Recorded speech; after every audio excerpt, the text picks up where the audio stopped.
पहला निद्रा, दूसरी नारी, पुरुष के लिए स्त्री और स्त्री के लिए पुरुष। सभी लोग बिल्कुल ध्यान से सुनना। दूसरा त्याग, विद्यार्थी जीवन में, स्टूडेंट के जीवन में दूसरा त्याग किसी का होना चाहिए तो नारी का त्याग होना चाहिए, और नारी के लिए पुरुष का त्याग होना चाहिए। प्रातः काल में पढ़ने का टाइम है 4 बजे से, और रात में 2-2 बजे तो फ्री ही फोन करके हो रहे हैं। रात भर बात चल रही है पढ़ने के टाइम पे। जो हमारे देश की बच्चियां हैं वो बच्चों से बात कर रही हैं, और जो बच्चे हैं वो बच्चियों से बात कर रहे हैं, और वही पढ़ने का टाइम है, उसी टाइम पे बात चल रही है। क्या माता पिता को पता नहीं है? सब जानते हैं,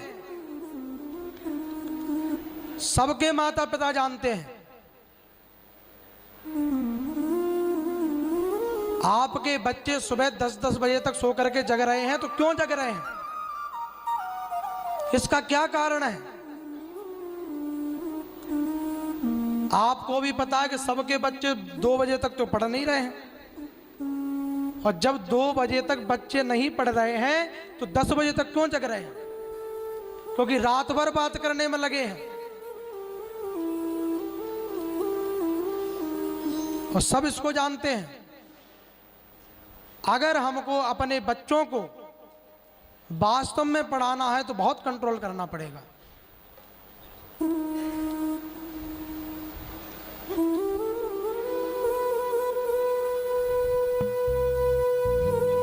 और जो बच्चे इस नशे से, ये बात करने वाले नशे से नहीं निकल पाते हैं, वो जीवन में कभी सक्सेस नहीं हो पाते हैं। और ये सबको पता है, ऐसा कोई नहीं है जिनको ये पता ना हो।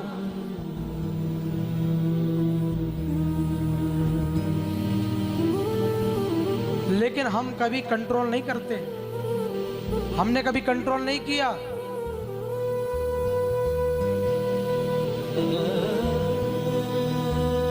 कई लोग मिलते हैं, महाराज हमारे बच्चे तो 10-10 बजे तक चल रहे हैं।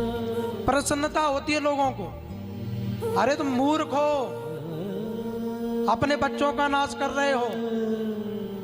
संस्कार आज नहीं दिए तो यही बच्चे आपको मारेंगे, यही आपको वृद्धाश्रम छोड़ने जाएंगे, यही आपको जल नहीं देंगे।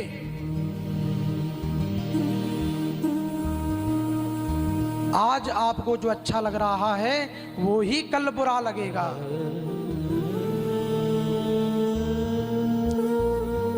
सुधर जाइए, जाग जाइए। मैं ये बात माता पिताओं से कह रहा हूं, जिनके बच्चे जाग नहीं पाते हैं ना, 10 बजे तक क्यों नहीं जग रहे हैं? ऐसा क्या कारण है? सबसे बुरा कोई व्यसन है तो रात भर बात करने वाला।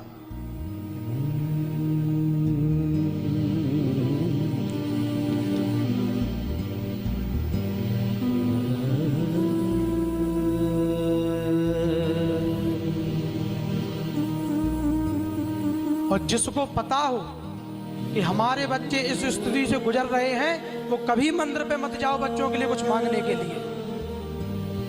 क्या मुंह दिखाओगे उस परमात्मा को, उस भगवान को, तो तुम अपने बच्चों को रोक नहीं पा रहे हो और भगवान के पास में जाकर के नौटंकी करते हो।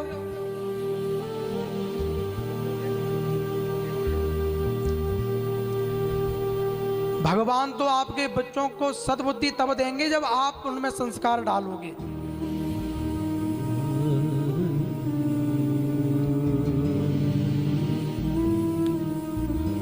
सतर्क हो जाइए, जाग जाइए।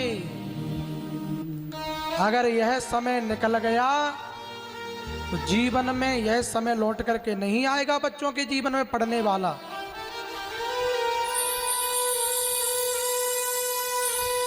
मैं आजकल के बच्चों को देखता हूं, लाइन लगाए खड़े हैं, जहां पर लाइसेंस बन रहे हैं शस्त्रों के। अरे मूर्ख हो तुमको शस्त्र की आवश्यकता नहीं है, तुमको विद्या की आवश्यकता है, जिसकी वजह से तुम्हारे पीछे 6 शस्त्र वाले चल सकें। आईएएस बनिए, आईपीएस बनिए, आपको क्या आवश्यकता है शस्त्र लेने की? एक बंदूक लेकर के आप अपने हाथ में चलेंगे तो उसमें क्या लाभ है? जिस दिन आप आईएएस आईपीएस बनेंगे तो 6 शस्त्र लेकर के, बंदूक लेकर के आपके पीछे चलेंगे, सरकार आपकी सुरक्षा करेगी।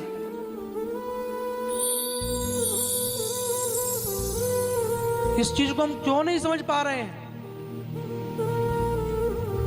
इस दुनिया में धन कभी भी प्राप्त हो सकता है, पद कभी भी प्राप्त हो सकता है,